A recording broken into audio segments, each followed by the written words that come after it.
Dave's 5 hot takes. Yeah.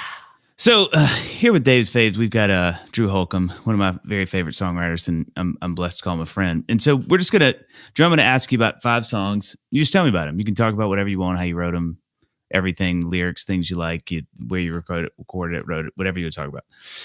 Okay, let's talk about Nothing But Trouble. Oh man, Nothing But Trouble. That's one that took me like 6 years to write. Really? Like, yeah. I kept having these different versions of it, and people, the band kind of never got behind it. And then all of a sudden, it was the rhythm. Like I didn't have a good rhythm track for it, a good rhythm idea for it. It was like it kind of felt kind of hokey and folky. And then when we like dropped it in a groove, and then it became this. I got nothing, and everybody's like, "Oh yeah, that needs to go on the record." And I'm like, "That's what I've been saying." So I'm glad that one finally saw the light of day. But that's probably that's probably the song that took me the longest from start to finish. That is so. I have such a vivid memory of that song. We were doing a Bluebird round, and you played that song, and I just remember so many things. I felt so many things. One was extreme jealousy. Like I remember having to squash this rage of I want to have written this song. He hasn't even gotten to the second verse yet, and it doesn't matter because that chorus is. I sang it the second time you came. I was second chorus. I'm singing along. I remember that. I just was like that.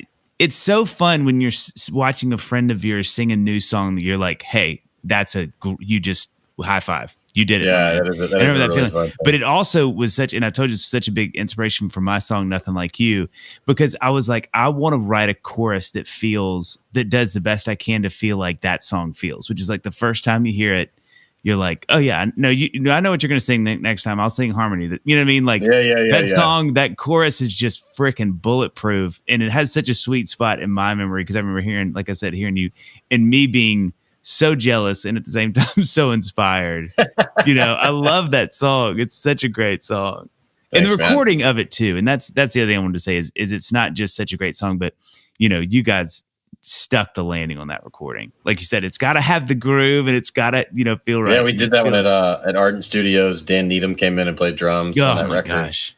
He's a monster. Oh my gosh. Tracked that one pretty much live. Ellie was very pregnant. She did a scratch vocal and then she got put on bed rest and we had to keep it. And that's the vocal. Yeah, it's the vocal. Oh, that's so funny. All right. What about Live Forever? You referenced it earlier. Yeah. Live Forever is a song. I literally, the opposite of Nothing But Trouble. I wrote it in probably less than 15 minutes. I got a phone call from my sister. At the time she had 3 kids. Then they lived in Nashville and she told me they were going to move to Panama. My brother-in-law was taking a job and they were going to do some a mission job down there. And I just got really sad because I loved having my nieces and nephews around. We didn't have any kids yet at the time. And so I just let myself kind of go there, melancholy, into sort of that Dylan Forever Young kind of wish them well song, and sort of inspired by that song and then inspired by Curtis Mayfield's People Get Ready. And yeah, man, it's just a simple 3 chords in the truth, Bare Your Heart song. Cool part about that song is that our career was kind of not really going very well up to that point. And Ellie and I actually had some pretty significant conversations about quitting at the end of that year. Wow. And a producer had one time told me, Paul Ebersol is his name, that if you write the right songs, they'll do the work for you. And I thought he didn't know what he was talking about because at that point I thought I had written the right songs and they weren't doing the work, And then we released Live Forever a few months after I wrote it. And our crowd sizes were basically doubling everywhere. And people were singing the song, and it was like, "Oh!" And that was in that commercial, the NBA commercial, right? It was, yeah. It's been used and it won. Yeah, I won a sports Emmy for that. Yeah, yeah, that's incredible for my athletic prowess. I was gonna say that's why they used it. Because I can dunk basketballs on 7-foot goals. Hey, it doesn't matter from the right angle; it looks like 10 foot. Yeah.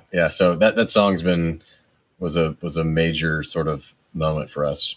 When you I remember being on tour and you were playing that, and me once we talked, and it wrecked me, and then it triple wrecked me when we started talking about it being for your nephew and I just remember thinking like, okay, that's like cheating because it was so beautiful, and then it's like, oh, now I got to think about kids when you sing. Like, God, give me a break. So, what about What Would I Do Without You? Oh man, that's my favorite song I've ever written. Is it really? Yeah, yeah, for sure. That song was written sort of in a dark night of the soul for me, but sort of finding gratitude for Ellie in the midst of that dark night of the soul. Grateful that I wasn't alone in my sort of, bad moment, if you will, hard moment. So that song doesn't have a chorus. Definitely inspired by Dylan in a lot of ways. Sort of this A-B stanzas that are sort of alternating with sort of this the A stanza having the tag of what would I do without you. And there was a lot of I was honestly, when I was writing that song, I was just kind of messing around with like a lot of different chords in that key that are sort of not my typical go-to. Just had a lot of fun writing the song, but also sort of spilling my guts out. The song almost didn't make the record. Really? So yeah, it's like track number 11, which, typically for most people, like further you get away from the beginning of the record, it's it's tricky. There was more argument about whether or not the song was any good. But then the record came out, and that song just connected with people for whatever reason, and it's been our most popular song on streaming and downloads and all that over the years. And I think I've probably played it every single show since. Yeah, it is. That song to me is the perfect culmination of not just a gorgeous, perfect song. Your vocal on it is so great and real. I got a story about that. So Thad Cockrell, our mutual friend. Oh yeah. He and I were hanging out quite a bit at that time when I was writing those songs for that record. And so I said, hey, can we get together? I want to play some of these songs. And he said, yeah, that'd be great. So Ellie and I go over to his place, and I start playing the song, and I'm singing it like this, kind of like, sometimes I wake up with the sadness, other days it feels like madness. And he says, stop. And he like interrupted me, and I'm kind of like, what is he doing? And he gets like 2 inches from my face, and he's like, sing it to me like I'm right here. I was like, okay. And he stays there, and I'm like, he's like, no, right now. So I was like, sometimes I wake up with sadness, other days it feels like madness. Oh, what would I do without you? And he's like, yeah, sing it like that. And I look over, and Ellie's bawling. Oh my gosh. I didn't know you had that in your voice. It was one of those moments where I realized of like that the dynamic range of my voice, I had been limiting it to volume, just a lot of output. Yep. And I had not learned to sing at like limited output. And it really changed my life as an artist. And so that was like the first sort of recorded example of that sort of epiphany. Yeah. 2 things. One, Thad Cockrell really is, I think, got that Rick Rubin gift. He's got some sixth sense about, you play him songs. He just has this weird ability to kind of get to what needs to happen or what I love that about Thad. And if you don't know his music, be it Leagues or be it Thad Cockrell, you need to stop this podcast and listen to him. So the other thing that is, it just really, that's one of your superpowers to me, is how much your vocal can communicate. I think you talk about ache, and I think you do that really well. And that song does that. But I just think globally, the recording, like I said, it's such a wonderful combination of the song is freaking gorgeous. And every time I hear it, I get jealous. But the recording sounds like it could have come out of Dylan era folk music. It could have been one of the songs that sort of some band recorded and would have fit right in line with everything that was happening in that time. It feels that authentic. It doesn't feel like an iteration 30 years later. It feels like something that was really brewed out of that same stuff. Yeah. Well, that whole record, I made it a very, like, we basically did the old school model where like you record it until everybody nails the same take.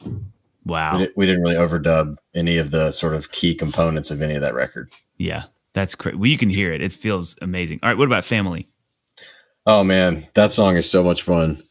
I love that song. And if people don't love it, I don't really care.